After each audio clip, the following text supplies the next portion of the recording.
Hi, Mike Brainley, auctioneer. Discussing today, auctioneers telling me, appraisers largely telling me, well, I couldn't find any comps, so I don't know what this is worth. I couldn't find any comps.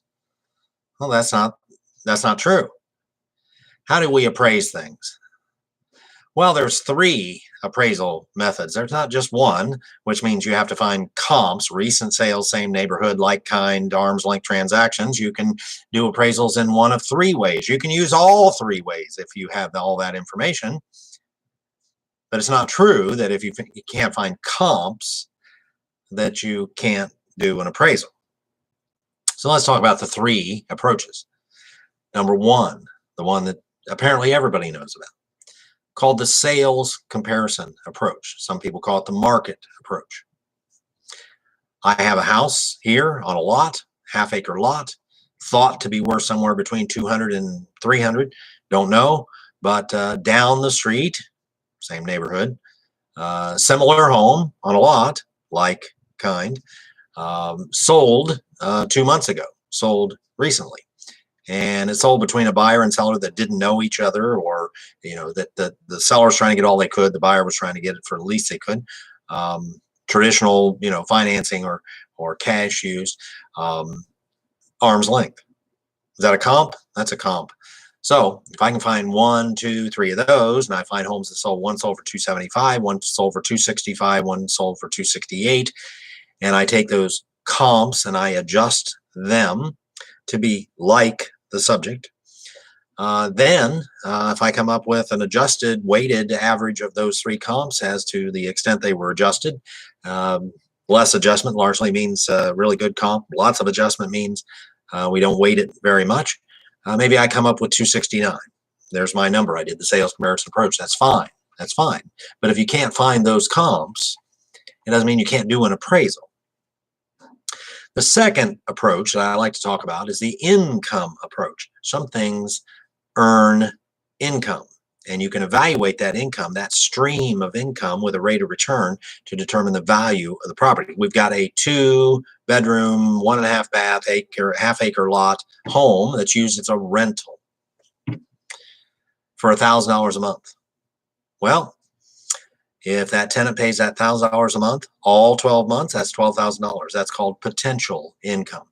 If we subtract vacancy and collection loss, in that the typical tenant over a period of time is out of there 1 month or doesn't pay the rent 1 month, well, it's not $12,000, it's $11,000. And that's called effective income. And then we subtract building expenses. We sometimes subtract repairs related to building expenses. We also subtract, some people do, reserves for future repairs. That roof isn't needing any fix or repair now, but it's going to need it 2-3 years from now. Let's put in so much a year for that. When you subtract all that out, you get from potential, 12,000, to effective, 11,000, to, well, the furnace, electric, concrete, front step, roof, down to 10,000. Then we have what's called net income. Net income. And net income is known as I. And if you take I and divide by rate of return, you get V, or value. So I divided by R, let's say most rental property around that neighborhood or around that area is getting about a 10% rate of return.